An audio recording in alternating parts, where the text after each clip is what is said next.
Okay.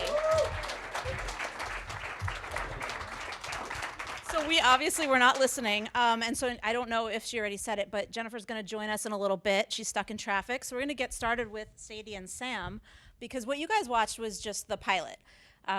It goes a lot further from there, and we don't want to spoil anything. We don't know if you've seen the entire show. If you haven't, it is available on CBS All Access, all 10 episodes available to stream now. But I want to start with you guys.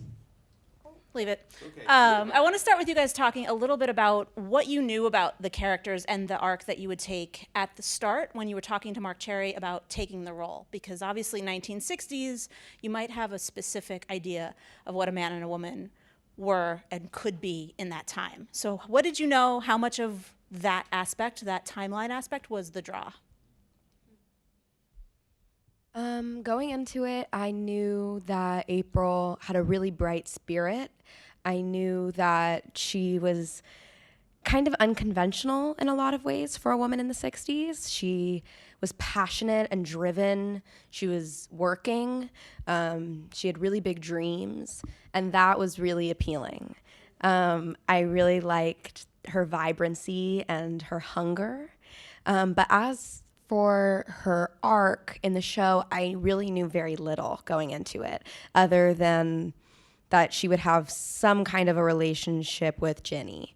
But that was really the long and short of it going in. It was really a surprise every week.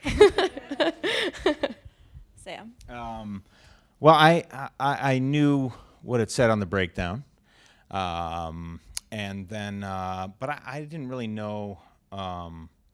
I didn't really know Marc Cherry's tone until I guess got rejected the first time I went into audition for this. Oh, this is a good story. Wait. Yeah, we'll get into it. Let's do it.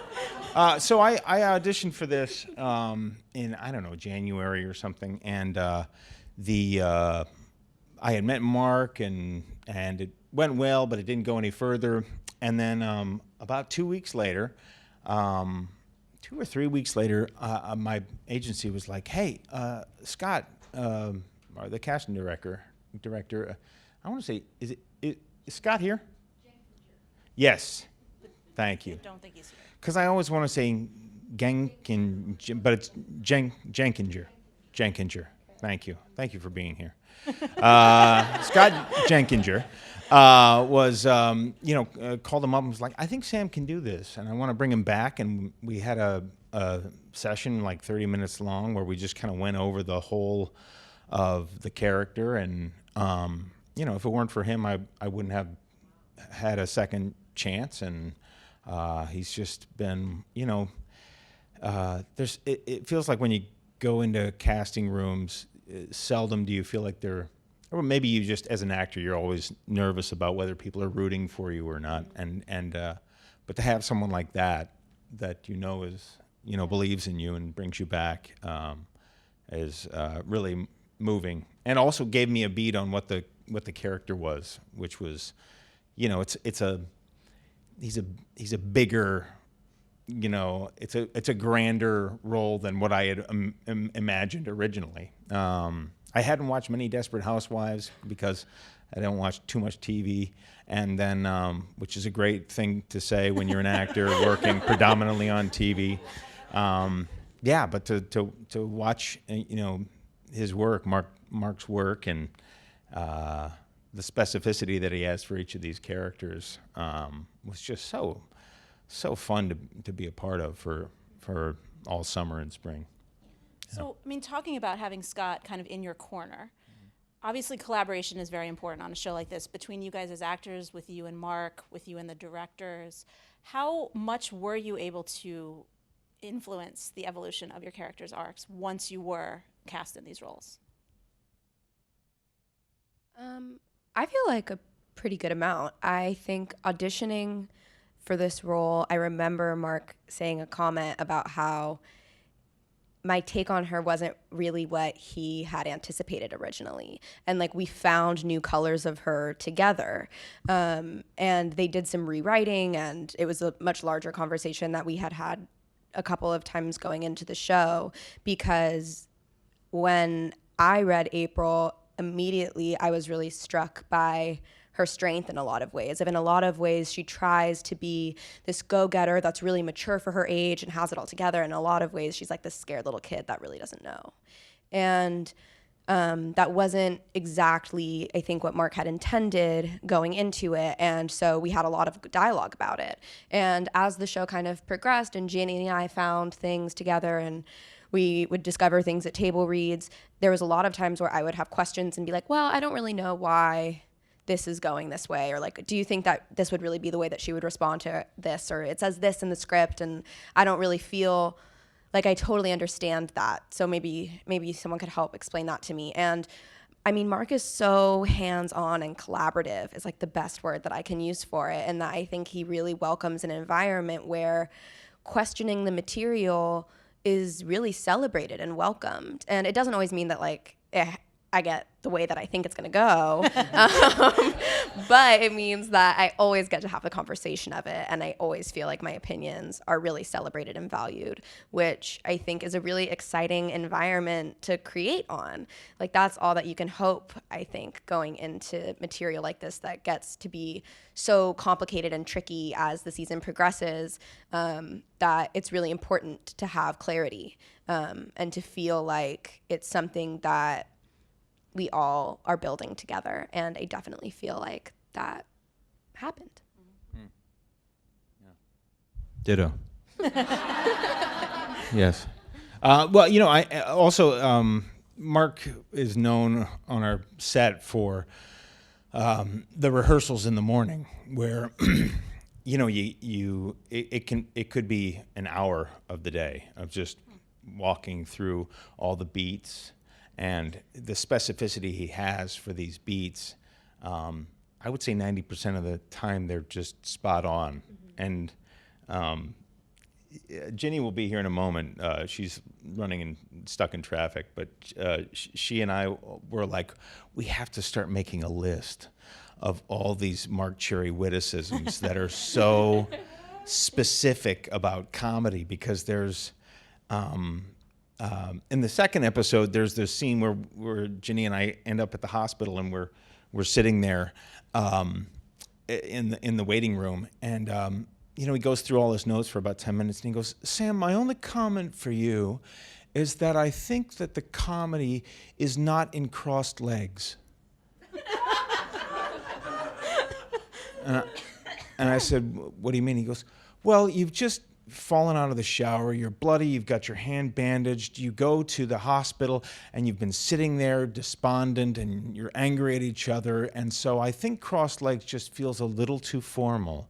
And I was thinking I'm crossing my legs to get away from my wife on the show, Ginny, but his choice is not only the right choice, but it's a funnier choice. If you think about cutting from any other scene after we've fallen out of a shower back to that scene, it's a funnier take. And just watching him craft that, it's just so wonderful. Get up here. You only get one microphone. Just because you're late doesn't mean you get hi. You look so pretty. You look so pretty. You look so pretty. Thank you. That's what I was waiting for, guys. It's not easy knowing I have to sit between these ladies. I spent all day in the mirror. You have to do a lot between these ladies. Thank you. Hi, sorry I'm late. We were just talking about the Marc Cherry rehearsals. And Yes. But before, I Getting cherry actually want to bombs. go back a minute, because before we dive too much into production, I want to talk a little bit about the chemistry read for you guys, if you did one. Because obviously, like, your storyline is so balanced on how you guys are together, and the friendship between April and Beth Ann, I don't think would have been real and believable if you guys didn't have a bond. So what, in the early days when you're talking to Marc about taking this job, were you able to do a chemistry read? Is that a thing that still happens now? Like, I hear different things from different productions. So what was your process? Well, Jump in. I was cast and then had an opportunity to do screen tests with people auditioning for both of these roles. And I did actually read with Sam. And like, we knew he got it in the room. And That is not what he just told us. right? He doesn't That think was he got it in the room. that was the second time after I had worked with Scott Jenkinger. Thank you again. Yes, and then I went in and met her. Yes. And as I told Sam, like he had worthy opponents. Like people really delivered. But he came in and like he's Sam, so he had it all and it was pretty obvious. And then I was actually out of town when you haven't told your story at all. Not this part of it. Right, because I did read with many Aprils, and I didn't even tell anybody that I was like I went to meet friends afterwards for burgers, and I was like, I don't know. Like, I feel really good about the Rob part of things. I don't know about the April part of things, but I trust Marc. And then I just found out, I was actually traveling abroad, and I found out that Sadie was cast, and then felt very good that we all must have been on the same page. But Sadie has her own story about, like, the near misses and like other jobs almost conflicting, and then getting the magic phone call. Yeah. That pilot season was really weird for me. I felt like it was the slowest pilot season that I have had. And so to get away from it for a second, I went to New York, and I have reps there too. And so I figured if something amazing came up, I would just audition on the other coast. And I got one audition while I was there for like a CW show, I think. And the casting director wasn't really sure why I was going in for that and not Why Women Kill. And I had said that I had heard about this project and they thought I was too young and I couldn't get in the room for it, which isn't an experience that I have like very often, where it's just a hard no and I can't even like send a tape, but this was a hard no. So that's exactly what I told him. And they said, well, I'm going to set you up with an appointment when you get back to LA to go in and read. And so I went and I did that. And I was really excited because I love this project. And immediately when I went in, I read for Marc, and we really got on and had a lot of inspiration about what we thought April could look like. And like I had previously mentioned, he thought that I had kind of a fresh take on her. And like I was really inspired and excited by who she was. And I think he was really excited by my excitement and interpretation of who she was. And shortly after that, I had auditioned for another Fox show that I was supposed to be testing for that Monday. I had auditioned for this on like a Thursday, and I was testing for Fox on the following Monday. And then they were going to wait and get back to me about Why Women Kill. But if they had waited any longer, I would have been unavailable because I had this Fox job that was going to be on the table. And so they had called me on Friday. My reps called me on Friday and said that they had some bad news. And the bad news was that Why Women Kill no longer wanted to have me come in and do a chemistry read with Ginny.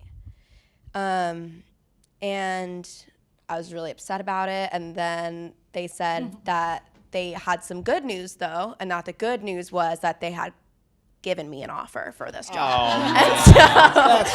And so tricky. it That's was rotten, really though. good. That's I mean, rotten. it Why was did they do that? It was really rotten, but they got a really good reaction, I guess.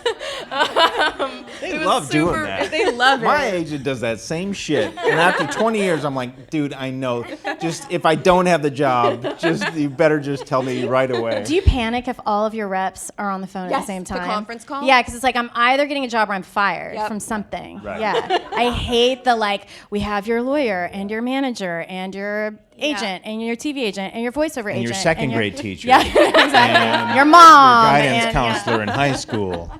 This is going to be bad if the guidance counselor Yeah, yeah, is on the line. Bad news. But I hadn't really met Ginny until our first table Yeah, I was gonna read. say, like, Yeah. so then not having that experience, like, how important do these rehearsals become? Like, what do you need to do to kind of find it on the day? I mean, I feel like it's more about, our rehearsals are more about understanding the like Marc Cherry school of acting more than it was about, I mean, I have grown to love actors more and more and more as I've worked. It like makes me emotional sometimes, especially working with someone new when you're standing on set opposite someone and you're both going there and you have like no idea like what their, kids' names are, but you are going there with like a relative stranger. And the fact that you can like put that much trust into something really emotionally dangerous without any kind of experience, I find it to be really inspiring. So I feel like our rehearsals were more about understanding the world of the play than it was about our bonding so much. And especially because in the beginning, our characters are strangers. Right. So shooting all in order, that was very helpful.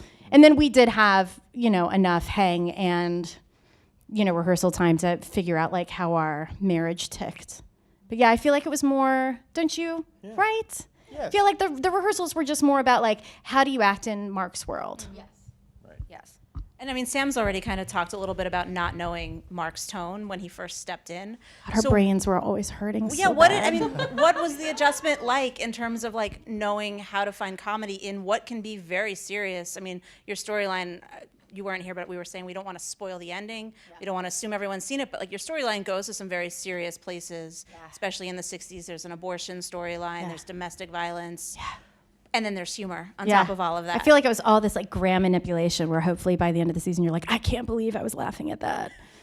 Like I didn't realize when I was in it how dark it was. And then I turned the TV off and it's like reading Lolita or something where you're like, I can't believe that I like could not put that down. Kind of like it's dark. Yeah. But when you're doing it, how do you find the humor in some of those moments? Ask Marc Cherry. Okay. Yes. No, literally I would just ask him what to do.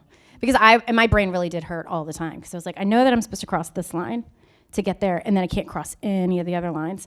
And so it was always like a tightrope, and I would always be looking at Sam. I was like, I don't know what I'm doing. I have no perspective. Like, it could have been a big fail. Totally. But I feel like we would then just be like, can Marc come in and talk to us for a minute? And he was so clear that made it, he was such a blessing. It's also with a limited series or an anthology series, you can't, get to it 5 episodes in. We have to be as married in episode 1 as we are in episode 10. So, you just find, okay, luckily these are both incredibly wonderful people. So you wrap yourself into that. You're like, well, okay, well I know I can enjoy my time with them and I admire them, and that's an easy jump. Mm-hmm. And then I will say this, going back to, because we talked about this, I already spilled the beans that I was rejected for this job, and the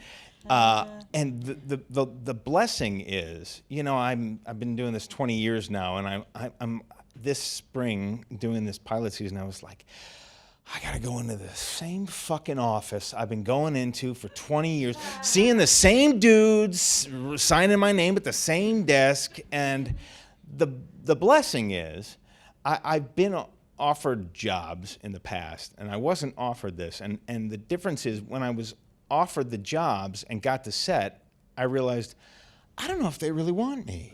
Yes. I have a modicum of notoriety for something I've done in the past, and so maybe I don't know who decided I was here, but with this show, I was like, I know I'm the guy. Yeah. So going in, when I would go to rehearsal, I was like, oh, thank God, I can be kind of an idiot and go to the extremes here, because I've already proven and you've already received. Yeah, I was pretty sure I was going to get fired, which I was always telling. I was like, you're safe. And it took you 3 episodes to finally 10. be like, 10 episodes, 10 episodes to finally be like, it's too expensive for them That's to what I replace said at a me. point. Like, there was a day, I think I looked at Sam, I was like, no, it's too expensive.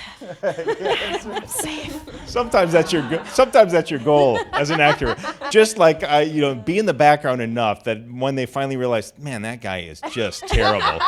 But it's too much to go back and shoot that shit, Yeah. So aside from having Marc, how much does immersing yourself in the world of the show help? The costumes, the period elements. I mean, does that help at all with any of this, or is any of that limiting, given you're making it for a modern audience and you can't say and do some of the things that like a modern man or woman can do?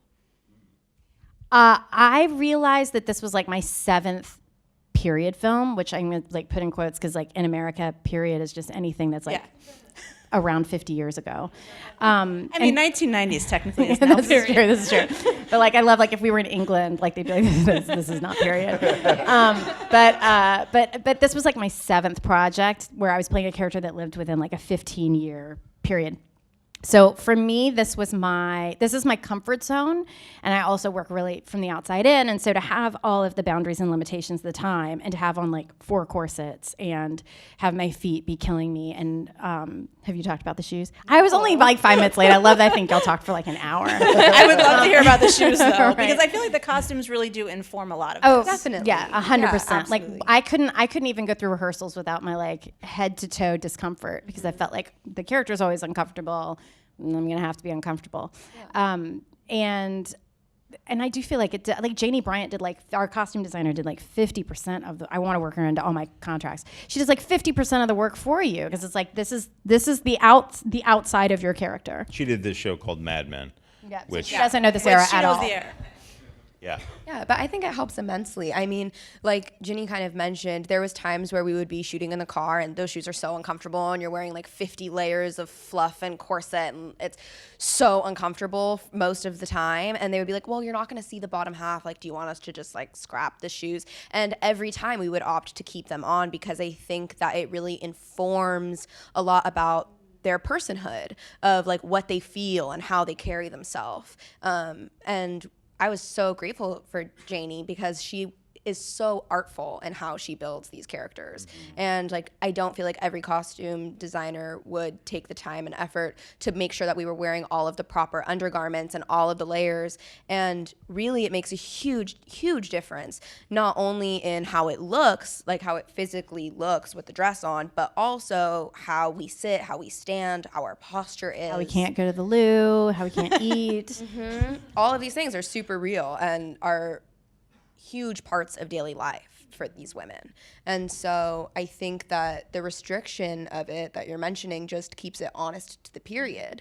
And I think that that doesn't make it less digestible for an audience. I think it just makes it honest to the period. Yeah. Well, and also with people at that level, like Mark and like you were saying with Janie, the specificity only helps to inform the character. Yeah. Like Janie was like, it's not her jurisdiction, jewelry necessarily. That's more a prop thing. But she was like, I think you need a high school football ring, because I was a quarterback in high school. And sure enough, I had this emerald green high school football ring that we put on every single scene. And it informs so much of not only who that character was, but who he still is today. That it's bigger and gaudier than his wedding ring. You know, it's just such. Let it go. Well, and I feel like too, this is the specificity. This is also in keeping with the fact that I feel like this is the first job I've ever been on where we realized day one we needed to show up for rehearsals like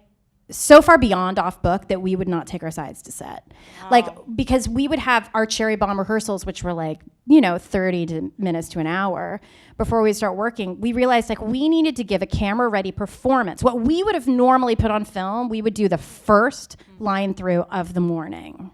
And then by 30 minutes to an hour later, we would be so far past our own limitations, we could go so much further. So like line run, it wasn't even a question when we like showed up at 4 a.m, like we knew our scenes backwards and forwards. And I've never been on a set like that. Yeah, well, I also think that just the way Marc works, there's a really interesting tightrope in that his stuff lends itself to a kind of soapy nature, and there's a lot of humor, but it's really serious subject matter, and there's a lot of intensity and drama. And so it's a really interesting tightrope that you're walking as an actor to like find what the tone of the show is. And it changes a lot, like sometimes a lot of times per scene, like in the middle of the scene, like it changes a lot of times. And so to track it and stay on top of it and like in that pocket gets to be really tricky.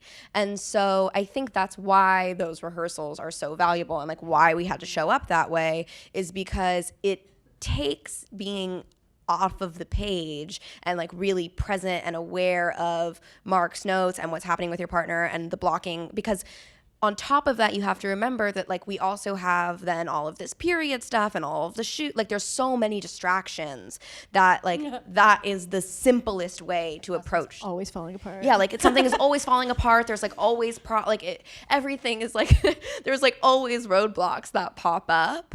And so that is the simplest way to approach that work, is to just like front load as much of the prep as you can, because then by the time you get to rehearsal, all you have to do is play. And like all you have to do is trust that Marc and the other actors are going to help you look as good as possible.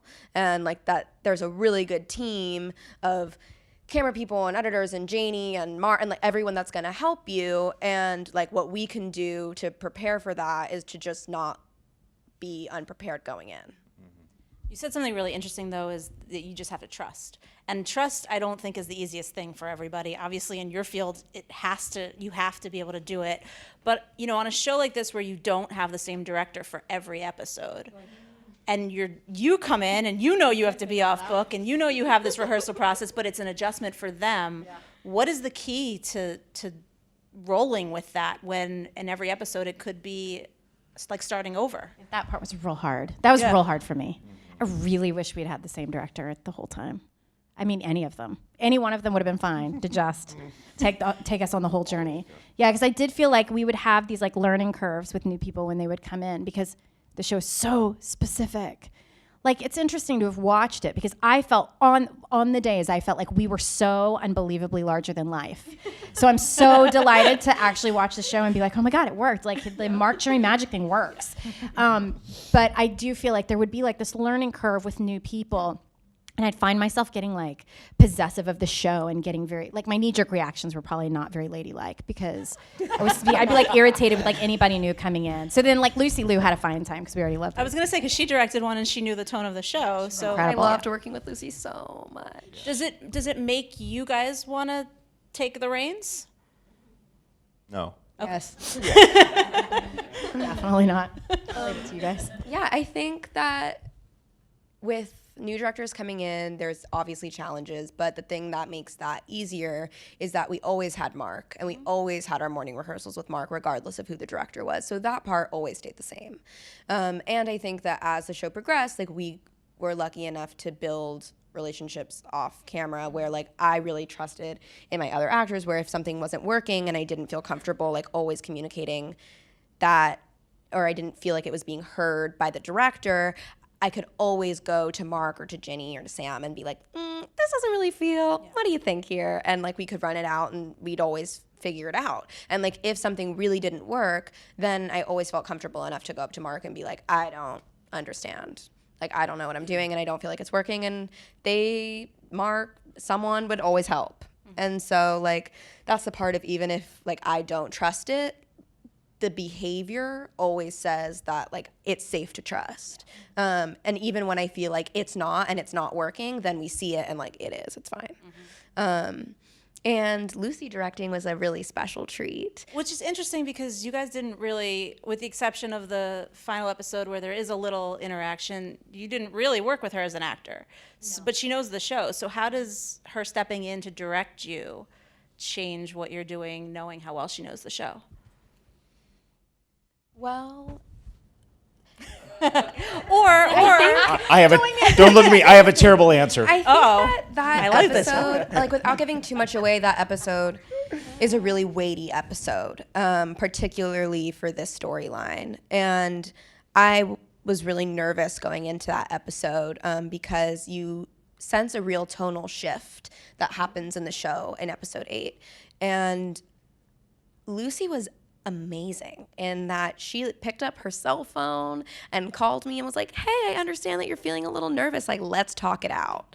And we would spend so much time on the phone just like going through the script and like I would say what my concern was and she would talk me down and then she would say her concern and we would talk it out. And like that kind of attention from a director is amazing. And then when we finally got to set, Lucy is so warm and so kind and so attentive, and she's also in the show, so you know that she wants it to look good.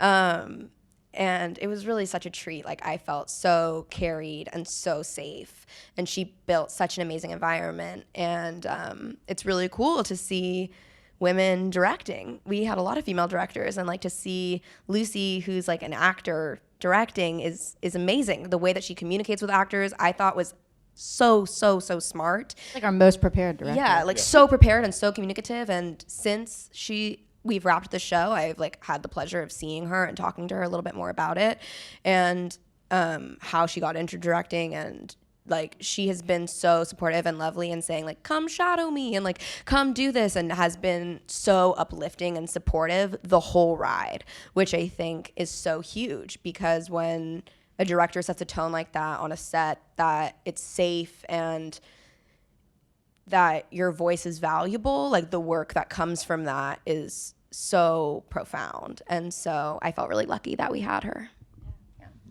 She, one of the things to add to what they're saying is she's not only supportive of the actors, but she's supportive of the crew. And it takes so much and yet so little to be a good director, especially on television, and working on television series as we have for so long. There, you can lose your crew and cast in a heartbeat. And the difference is this: cut, great, versus cut. That's it. Whether I'm an actor or a crew member, it's like, oh, that was no good? Oh, I'm no good. I shouldn't be doing this? I should leave. I'm fired today? I'll go now. Okay. Oh, they took my car too? Okay. I guess I'll walk home. That's, that happens in that span. And so to have somebody, and to watch Lucy, not only, commend us, but also to go to, camera, 2 and be like, Rob, that was great. That was beautiful. This next one, can you just slow it down about 50%? That's all it is. And to see that, it makes the long days tolerable and enjoyable. And if we're not enjoying ourselves, why the hell are we doing it? So. Yeah. I want to take a few audience questions before we have to wrap up. So the first one is from Andrea, and it's for all of you, so whoever wants to go first, but we'll go down the line if you all want to answer. Having achieved success as full-time career actors, how do you keep your craft/method fresh amidst the business side of acting? So whoever wants to start with that super easy question. I will say this is more like my answering the question by turning it to you. But You're going to talk about that terrible acting book that we will not name that we were reading on set. I will talk about that, but I won't mention the name. Manuals going like, I don't know how to do this. I'm going to get fired. I got to read an acting But manual. like, that's it. Here she is. She's been doing this for years now. And she's still bringing an acting book to set that she's the lead on. How to.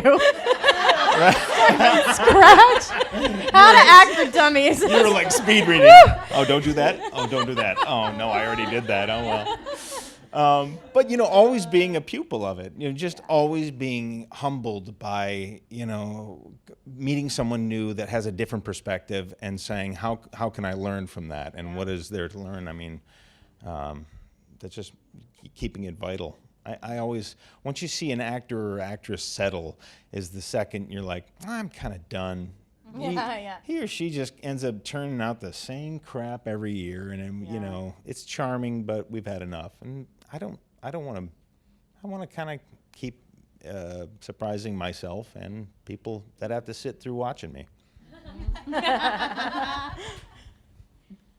Acting books. Now, So are you reading it to then write a rebuttal?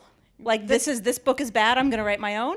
No, it was just this book is bad, and now I know that I just have to not do those things, and I'll probably be okay. I mean, it was a really, really terrible, pretentious, verbose acting book. Okay. That was highly recommended. But you know what I ended up doing is, like, for this, I mean, I don't know how to keep it fresh. I don't know. I mean, I always think I'm gonna get fired, so I don't know. But I don't have the answer. But I do know, like, on this, I was overwhelmed with how do I keep, with like creating an inner monologue for my character and like just staying in character, which I'm not very good at, as Sam can tell you. I realized that, like, I don't think in the way that Marc Cherry writes, and it didn't occur to me that normally I can sort of shift into thinking the way that my characters speak. And this was a whole new thing because everything is so stylized and heightened and theatrical. And so I actually started binge reading plays for like months. I was just like reading play after play on set, just trying to get like my inner monologue in that, like a more, I don't even know what, like a more monologue-y kind of place. And it actually did help because I just tonally needed to have like my butt sort of kicked out of reality a little bit. So on this one, that's how I did that. But I don't know how I'll do it on the next thing. Keeping it fresh, I think God, I don't know. I think I just try to stay curious. I think there's a lot of times on set where I felt like I had no idea if it was working or if I knew what I was doing at all. And most of the time that ends up with me just like asking Ginny and being just like, so what do you think about this? And like, hey, I'm kind of feeling like I'm struggling here. And like, what do you do when you have things like this to do? And I ask a lot of questions to as many people as will answer them. And sometimes I just see what can stick. I don't always like the answers. I don't always listen to them. And I just keep asking because eventually I get an answer that works for me. And I think that like as far as keeping the work fresh, the thing that was so apparent while we were shooting this job was that really, I show up for my daily life and then I trust that like once I've done my research and I understand the script and I know really what's happening, then I have to show up, and the practice is really to just do nothing. Like for me, the job is to just do less, to just show up and trust that like it's gonna be taken care of and exactly right. And like I don't really need to act or keep it fresh like at all. Like all I need to do is show up and listen. And like it's gonna be exactly right because they wouldn't have cast me if it wasn't gonna be that way. And that means that I have very little control of what the end result looks like, and that a lot of the time it ends up looking like not how I think it's gonna look, and that's better actually. Like actually it looking different than I planned is normally better, because how I planned is acting and like not really keeping it fresh at all. And even I think in a thing like this where it's really stylized and really specific and plotted out, even more so, it's important to find the moments to be organic and like fresh. And it's impossible to plan those things, I think. It's impossible to plan like being spontaneous and like it just doesn't really work that way, And so like I try to just do the prep work on the front end and show up to work and do nothing and then go home and turn my brain off and like don't keep thinking about what I did on set or like if it was the right way, because I could go into like the deep dark crazy spiral and it's just it isn't like helpful or true, you know. And so then it becomes like cooking a meal with people I love and like taking a bath and reading a book that has nothing to do with this, and that's it. Pretty good. Yeah. We have one more from Francisco. What have you learned about yourself from playing this character? And I would like all of you to go down the line quickly if we could. Jenny, take it away.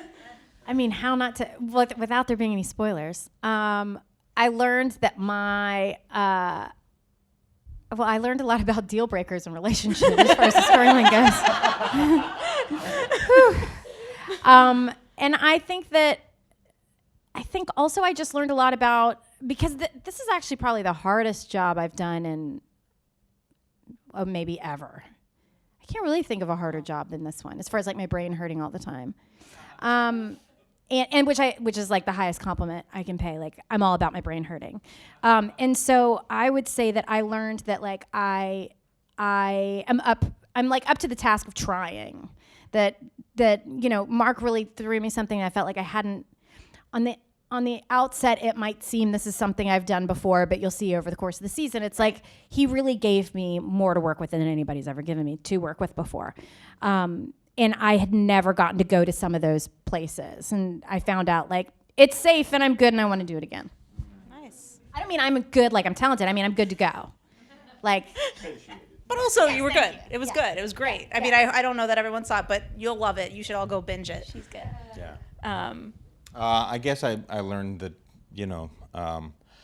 I think this business is funny, and sometimes you get too high on your horse, and I just learned to just, having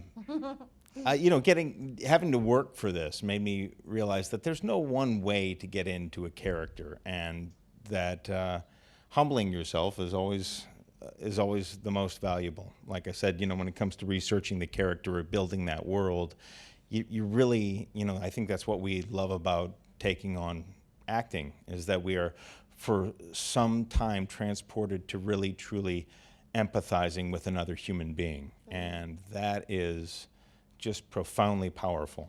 And so so long as you keep that vantage point, man, you're always learning something new every day. Easy to follow. Okay. I think that what this job taught me is that a lot of the times when I'm on a set, it feels, I think, really nerve-wracking to like ask for help and like ask questions and say like, I don't know how to do this. Because I think there's like an understanding when you come into a job that like you should have it all prepared and ready to go, and like that it should all be done, and like you should just show up and it's just going to be glowing and amazing, and it doesn't always look that way. And what I learned from this job was that every time I was able to pause and say like, I don't think I really know how to do this, I learned that A, I know more than I think I know, and B, that people love to help. That at its core, I think this is an art form that is collaborative, that it thrives because people listen and help each other. And that like every time I can think of where it was like, well, maybe we could use a little bit of help here, it gave birth to my favorite moments in the show, where it was things that neither party knew was there or possible. And by talking about it a little bit, we discovered this like really amazing, beautiful thing that wouldn't have existed at all had no one asked a question. And so I think that it goes against what I typically believe, in that asking questions like gives you a lot more strength and power than not. And that was a big learning lesson in this job. Well, thank that you was guys a so great much answer. for being here. That was a great answer. They were all great answers. Thank you, Sadie, Sam, Ginnifer. Thank you, guys. And again, all 10 episodes are available to binge on CBS All Access.